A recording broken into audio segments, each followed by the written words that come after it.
Bonjour à tous, bienvenue sur les Gardiens du quotidien, votre JT consacré aux faits divers, à la sécurité et à la prévention. Aujourd'hui, 4 faits divers glaçants. Policiers attaqués, pompiers menacés, adolescents torturés. La violence continue d'exploser en France. Abonnez-vous, activez la cloche, ça aide à faire connaître ces infos dont on parle trop peu. On démarre.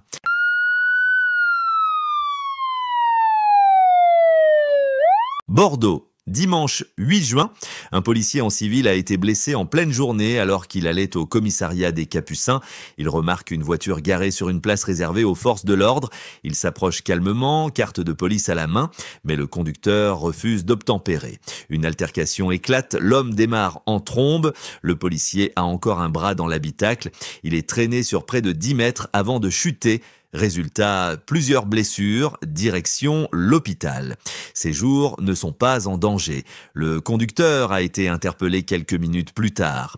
Il est en garde à vue à Bordeaux, une enquête est en cours. Encore une violence gratuite contre un policier, même hors service. Et vous? Que pensez-vous de la sécurité des forces de l'ordre aujourd'hui? Donnez-moi votre avis en commentaire. Pas-de-Calais, samedi soir, intervention ultra tendue pour les policiers. Vers 23h, une femme compose le 17. Elle subit des violences conjugales. En arrivant, les policiers découvrent un homme de 53 ans armé d'un pic à viande de 30 cm. Ils le somment de lâcher son arme. Rien à faire, l'individu continue d'avancer, menaçant.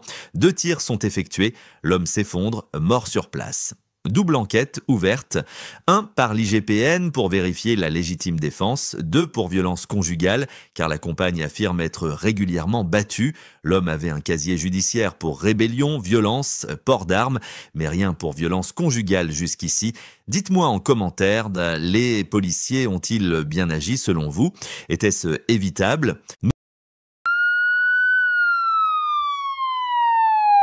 Noiseau, nuit du 7 au 8 juin, c'est l'un des faits les plus abominables de ces derniers jours. Un adolescent est en couple avec une jeune fille, mais la famille n'accepte pas cette relation.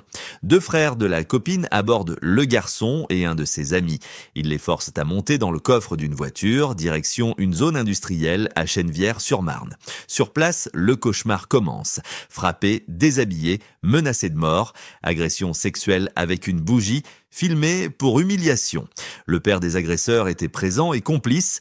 Il relâche les 2 jeunes à la queue en brie. Dès le lendemain, l'adolescent va déposer plainte. Enquête ouverte pour enlèvement, séquestration, violences aggravées, agression sexuelle. Où est passée la notion d'honneur et de respect dans certaines familles? Que risque cette famille selon vous? L'Espar-Médoc, samedi 7 juin. Les pompiers, eux aussi, ne sont plus épargnés. Appel pour un blessé à l'arme blanche, une feuille de boucher après une rixe. Mais ce n'est pas la victime qui posera problème. Un groupe de personnes va littéralement agresser les pompiers en intervention.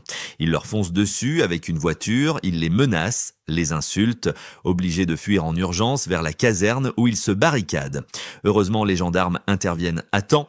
Le préfet s'est exprimé. Soutien total aux pompiers, ces actes sont intolérables. Intolérables, oui, mais aujourd'hui, est-ce que les sanctions suivent vraiment?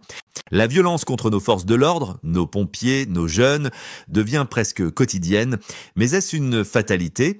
Dites-le moi. Que faudrait-il changer? Plus de fermeté, plus de prévention ou un vrai changement de société? Si vous voulez suivre ces faits divers que les médias nationaux oublient souvent de traiter, abonnez-vous. Et si vous voulez qu'on fasse un format analyse, dites-le en commentaire. Merci à tous les gardiens du quotidien qui soutiennent ce travail d'information. Merci à tous de nous avoir suivis. On se retrouve demain pour de nouvelles actualités. D'ici là, restez vigilants et surtout, n'hésitez pas à partager vos expériences ou vos conseils en commentaire. Votre témoignage peut aider d'autres personnes à éviter le pire. Abonnez-vous à la chaîne et rejoignez la communauté des gardiens du quotidien pour ne rien manquer des prochaines alertes, faits divers et conseils de sécurité. Parce que prévenir, c'est déjà agir.